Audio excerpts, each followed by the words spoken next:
Can low vitamin D cause a cough?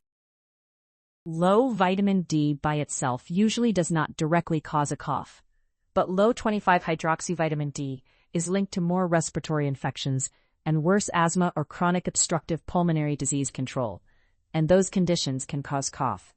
Severe deficiency is often under 25 nanomoles per liter, and trials show modest protection from infections after supplementation, especially if severely deficient.